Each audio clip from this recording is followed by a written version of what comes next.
Jeg skal vise noen triks med Serafil bindetråd. Og den hovedtrikset her jo at de kordelene veldig lett å skille fra hverandre, slik at man kan gå inn mellom kordelene og åpne veldig enkelt.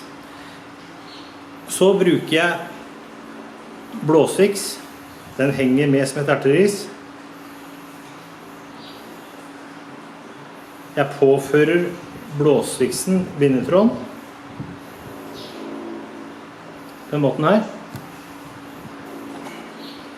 Så kan jeg begynne med kapok, for det var der jeg begynte med kapok. Kapokdubbing. Påfører den voksa delen kapokdubbinga. Slipper tråden, den spinner seg tilbake. Komprimerer det jeg skal komprimere.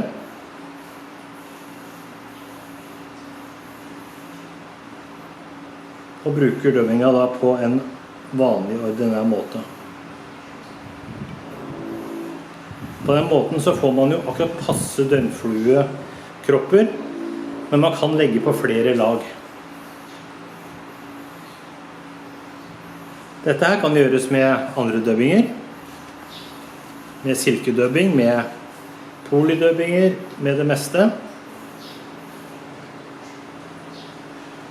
Åpne bindetråden.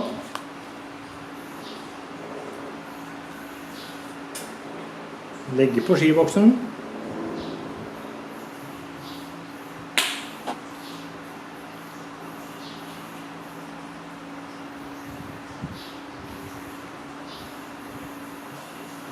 Appliserer silka på. Spinner.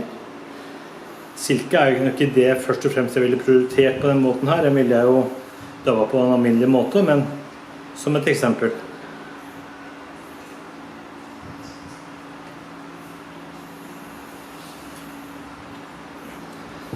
Kan man dubbe grøvere dubbinger, som for eksempel polyamidmiksen. Går inn mellom kordelene igjen. Og så den der følelsestomheten i fingrene mine, som gjør at ikke dette så elegant som det var før.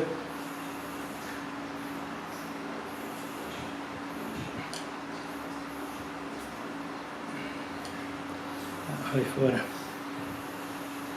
gå på litt mer. Gammelen har jo sluttet å binde fluer, så dette nesten det første jeg gjør med fluebinding på 10 år.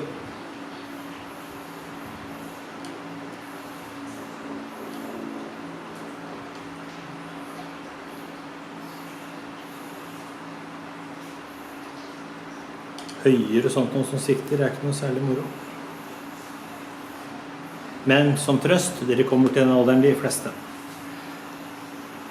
Her har vi litt grov dubbing.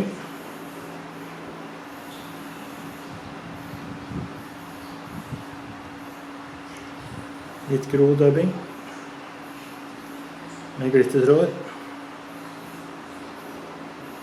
Setter den der mellom her.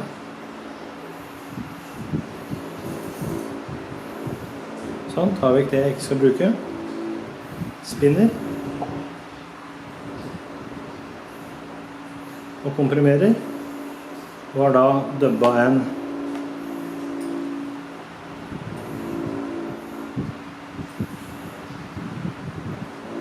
en fin vårfluekropp, vårfluepuppekropp.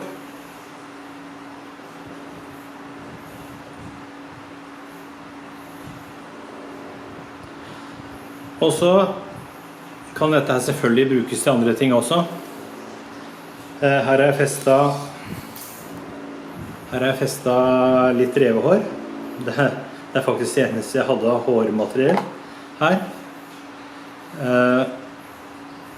Gjør på samme måte.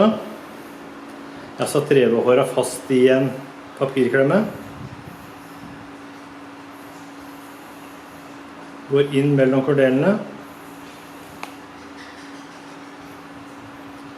Setter fra meg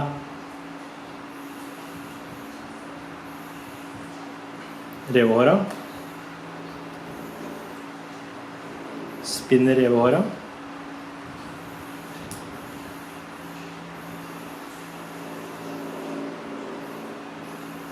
Fører revehåra tilbake igjen. Eller andre hår.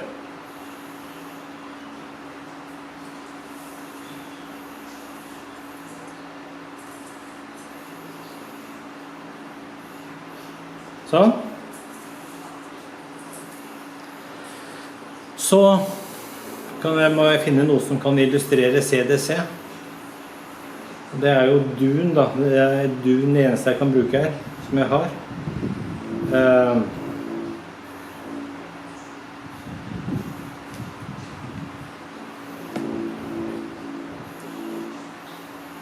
Her har vi litt dun. Det setter jeg også fra meg i klemma sånn.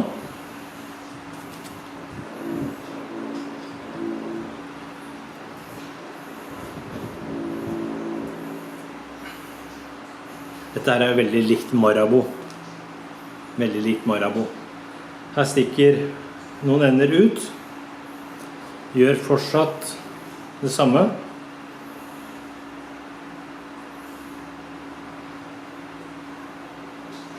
Inn mellom kordelene.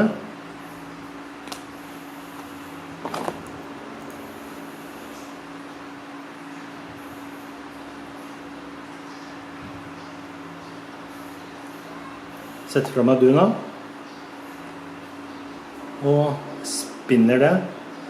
Og hadde dette vært CDC, så hadde dette kunne blitt bein på døgnflua eller vårflua.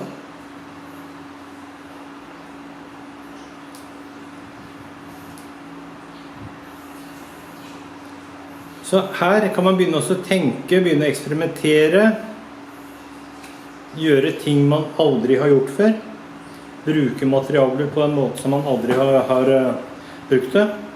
Hadde jeg avsluttet her nå med litt lengre kropp og sånt, så hadde sikkert dette kunne blitt en helt grei sjøørretflue i forhold til hvordan folk vil ha sjøørretfluene sine for tida. Takk for oppmerksomheten.